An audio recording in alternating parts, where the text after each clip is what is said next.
Hi guys, welcome back to our channel. तो हम वापस आ चुके हैं अपने नए वीडियो के साथ। तो चलिए आज की वीडियो को शुरू करते हैं।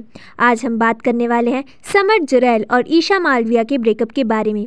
ये कपल हमें बिग बॉस 17 में नज़र आए थे और अब दोनों ब्रेकअप कर चुके हैं, जिसके बाद ईशा ने मीडिया में कुछ ऐसे स्टेटमेंट्स दी जिससे समर्थ ईशा की बातों से सहमत नहीं दिखे और फिर समर्थ ने एक इंटरव्यू दिया और इंटरव्यू के दौरान समर्थ ने अपने और ईशा के ब्रेकअप के ऊपर शॉकिंग रेवल्यूशंस किए।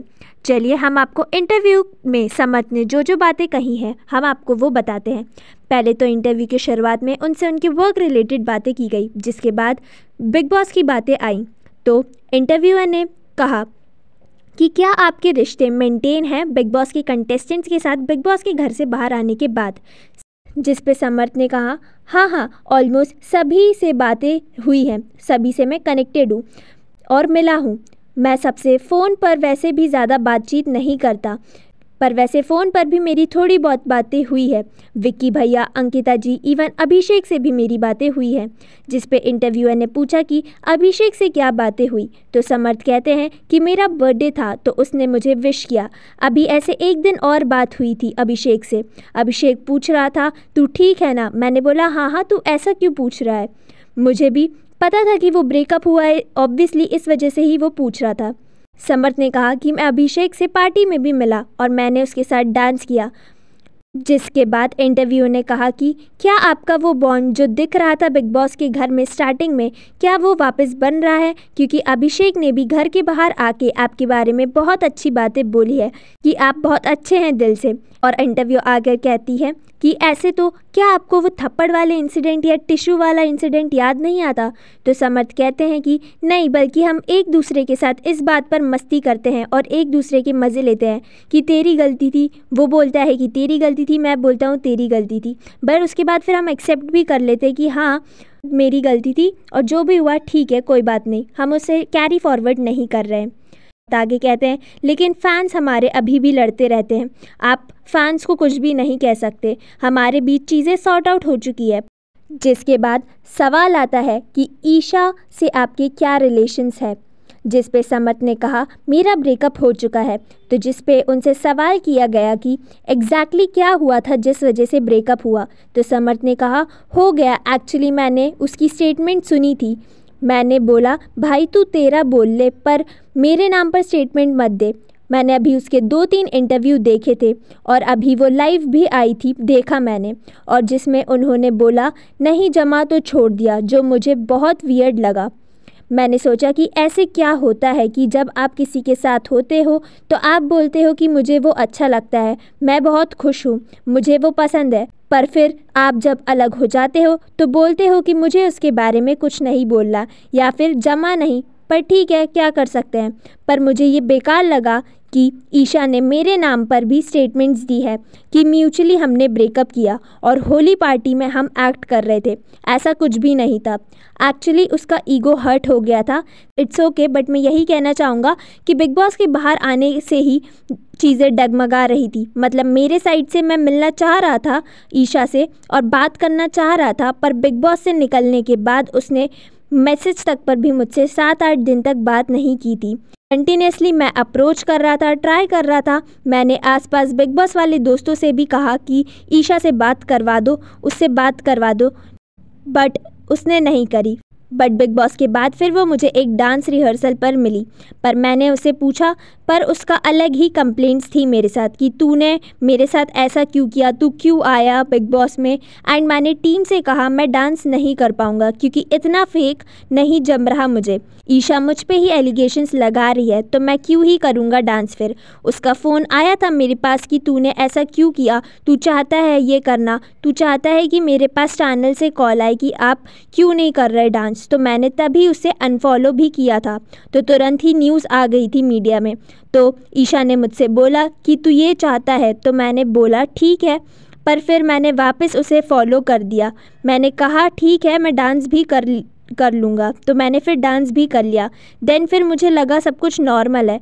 जिसके बाद फिर समर्थ आगे कंटिन्यू करते हुए कहते हैं बट वो सारी चीज़ें बहुत सिचुएशनल था। ईशा एक बहुत बड़ी अपॉर्चुनिस्ट है, जैसे कि कोई भी इवेंट है, फंक्शन है, तो वो मुझसे बात करने लग जाएगी। जैसे कि होली इवेंट था, तब हमारी बातें बिल्कुल बंद थी, लेकिन एक दिन पहले से उसने मुझसे बात करने लगी। तू आ रहा है ना, मैं भी आऊँगी। वो ये सारी बातें मुझसे करने लगी। वो पूछने लगी मुझसे कि मैं वहाँ पर जाऊँगा या नहीं। उसके पास कार नहीं थी, तो मैंने बोला मेरी कार ले जा मेरे को। फिर ईशा उस दिन बाहर तक लेके आई इवेंट के बाद, क्योंकि वहाँ पर पैप्स खड़े हुए थे, ताकि हमारी स्पॉटिंग हो जाए और पता चल जाए कि हम लोग साथ में हैं। मतलब इतना तो मैं सोचता भी नहीं हूँ। और रही बात ब्रेकअप की न्यूज़ की, तो मीडिया में वो हर बात मैंने क्लियर की थी। मैंने बोला मेरी टीम को कि हमारा ब्रेकअप हो गया है, क्योंकि ये अनफॉलो फॉलो बार बार चल रहा था। जिस पे इंटरव्यूअर कहती है कि हमने बिग बॉस में देखा था कि जब भी आपके और ईशा के बीच में कोई भी अनबन होती थी तो ईशा आपके पास आती थी, and then you both get back to each other. पर एक बार बिग बॉस में एक प्रोमो भी कटा था कि आप उनसे हाथ जोड़कर कह रहे थे कि हो गया अपना, अब तुम मुझसे बात भी मत करना।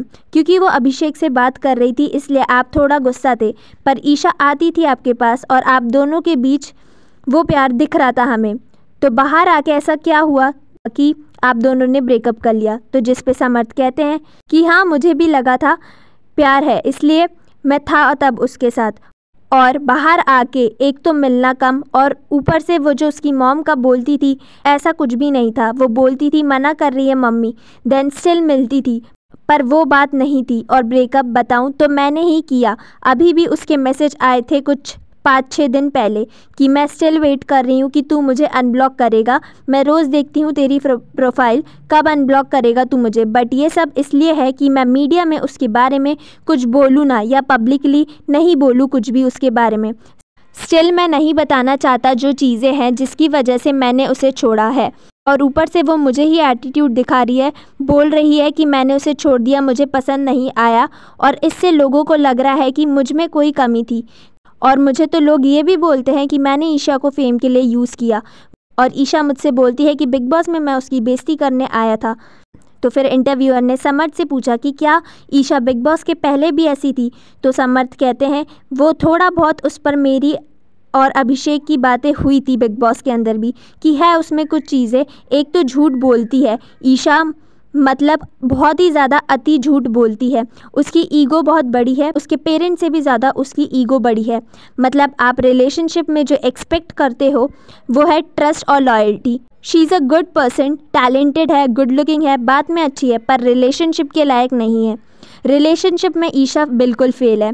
जैसे आप किसी भी रिलेशनशिप में सोचते हो कि आपके अंदर कमी है, पर जैसे अभिषेक में रीज़न था कि अभिषेक के साथ ये प्रॉब्लम थी, पर अब इस बार कोई भी रीज़न नहीं है, बल्कि रीज़न मेरे पास है ईशा को लेकर। और मैं उस रीज़न को अवॉइड कर रहा था क्योंकि मेरे ज़्यादा दोस्त नहीं है और मैं उससे सब शेयर करता था और उसे फ्रेंड भी मानता था। इसलिए मैं ये नहीं चाहता था कि मैं एक दोस्त को भी खोऊं। मैंने बहुत दोस्त खोए हैं, बट फिर मैंने सोचा कि किसी भी चीज़ की एक सीमा होती है, किसी रिश्ते की अगर वो पार हो जाए तो उसके बाद कुछ नहीं बचता। इसलिए मैंने उसके साथ ब्रेकअप किया। जिस पे इंटरव्यूअर सवाल करती हैं कि अभिषेक से ईशा ने बात की थी बिग बॉस में, तो आपको वह अच्छा नहीं लगा था, तो क्या ऐसा बाद में भी हुआ तो ईशा ने अभिषेक से बात की और आपको वह अच्छा ना लगा हो? तो जिस पे समर्थ कहते हैं कि बिग बॉस में जाने से पहले, बिग बॉस में मुझे तो वहाँ पर ये सारी बातें पता चली अभिषेक के द्वारा कि ईशा ने बिग बॉस में जाने से पहले अभिषेक के बर्थडे पर उसे विश किया था, और ईशा को भी पता था कि अभिषेक वहाँ पर बिग बॉस के घर में जाने वाला है। तो इसने फिर अभिषेक को अनब्लॉक भी किया था और उससे बोला था कि मैं सिंगल हूँ, जबकि मैं और ईशा डेट कर रहे थे। तो ये मुझे बुरा लगा था। समर्थ आगे कहते हैं कि मैंने ईशा से कहा था तू अपने एक्स को करती होगी विश, पर मुझे मत कर देना। मैंने ईशा को ब्लॉक कर दिया। जिससे इंटरव्यूअर ने उनसे पूछा कि क्या जैसे आपने बताया कि उनकी ईगो पर बात आ जाती है, तो क्या इन सब का रीज़न ये है कि आपने ब्रेकअप किया ईशा से? जिस पर समर्थ कहते हैं कि हाँ, ये बात है। वैसे भी ईशा ने कभी भी मुझे प्राउडली एज अ बॉयफ्रेंड कभी इंट्रोड्यूस नहीं किया, और उसकी मम्मी भी बोलती थी ये उसका अट्रैक्शन है। ईशा को कोई भी 2-3 दिन में पसंद आ जाता है लुक्स वाइज। लेकिन तब मैं नहीं माना और मैंने उसकी मम्मी की बातों पे ध्यान नहीं दिया। अभिषेक से उसका एक अटैचमेंट है क्योंकि वो उसका फर्स्ट बॉयफ्रेंड था। मैं तो अट्रैक्शन में ही आता हूँ, मुझे ऐसा लगता है, और मैं उसे अट्रैक्शन में ही गिनता हूँ। मैंने बात करने का ट्राई किया पर वो झूठी है एकदम, और मुझे ही ईशा एटीट्यूड दिखाने लग जाती है। और रही बात लव पर बिलीव करने की, तो वो मैं करता हूँ, और मैं आप सबसे भी यही कहना चाहूँगा कि ट्रू लव होता है और आपको उस पर बिलीव करना चाहिए। जिस पे इंटरव्यूअर पूछती है कि अभिषेक से आपकी क्या बात हुई, तो समर्थ कहते हैं कि मैं एक दिन ऐसे ही फ्रस्ट्रेटेड था तो मैंने अभिषेक को भी मैसेज किया था कि भाई मुझे पता नहीं था उस समय कि तेरे साथ क्या हो रहा था, पर अब मुझे वो पता चल रहा है। मैंने ऐसे ही 2-4 लाइन और लिखी थी। फिर अभिषेक ने मुझसे बात की, उसने कॉल किया तो मैंने बोला कुछ नहीं, ऐसे ही लिख दिया था, मन हुआ तो। वो बोलता है कि तेरा ब्रेकअप हो गया है, मैं समझ सकता हूँ कि तेरा ब्रेकअप हो गया है, पर तू थोड़ा चिल कर। जिसके बाद अभिषेक ने विकी भैया को बोला कि समर्थ से बात करो। फिर विकी भाई से बात की मैंने आधे घंटे। विकी भाई का मेरे पास कॉल आया था। उन्होंने मुझे ऐसे समझाया जैसे कोई बड़ा होता है तो मोटिवेट करता है, ऐसे ही मोटिवेट किया विकी भाई ने मुझे। और अभिषेक से मेरी बॉन्डिंग इतनी नहीं है, पर हाँ बात हो जाती है उससे मैसेज पर। ये सब पर मैं बोलना चाहूँगा कि प्यार पर विश्वास करो, पर हर चीज़ डिफरेंट होती है। फिर समझ से पूछा गया कि ईशा का क्या रिएक्शन था जब आपने उनसे ब्रेकअप के लिए कहा, तो वो कहते हैं कि पहले तो ईशा ने ओके ठीक है ऐसा बोल दिया, पर फिर बाद में 1 हफ्ते बाद से वो कॉल और टेक्स्ट करने लगी मुझे। मैंने ईशा को ब्लॉक कर दिया था, पर अभी जब उसके 2 दिन पहले इंटरव्यू आया तब से उसने मुझे मैसेज 2 दिन से नहीं किया है। अदरवाइज़ वो मुझे 1 हफ्ते बाद से ही लगातार अभी तक मैसेजेस कर रही थी। एंड करते हुए समर्थ ने कहा कि I have good memories with Isha. Fan edits को देख के याद तो आ जाती है मुझे, उसका पता नहीं क्योंकि मेरी तो एक ही के साथ है, उसकी तो 2-3 लोगों के साथ है, तो वो शायद 2-3 लोग को स्क्रॉल करते करते उसे पता नहीं याद आती कि नहीं, बट मुझे तो आ जाती है। उनसे पूछा जाता है कि क्या वो खतरों के खिलाड़ी में नज़र आएंगे, तो जिस पे समर्थ कहते हैं कि 1-आध हफ्ते में आपको पता चल जाएगा कि कौन खतरों में आ रहा है और कौन नहीं आ रहा है। तो आपका क्या रिएक्शन था ईशा और समर्थ की ब्रेकअप स्टोरी को लेकर? क्या ईशा ने समर्थ के साथ सही किया या गलत? आप हमें कमेंट करके ज़रूर बताएं। तो आज की वीडियो के लिए बस इतना ही। अगर वीडियो आपको अच्छा लगा तो वीडियो को लाइक एंड चैनल को सब्सक्राइब करना ना भूलें।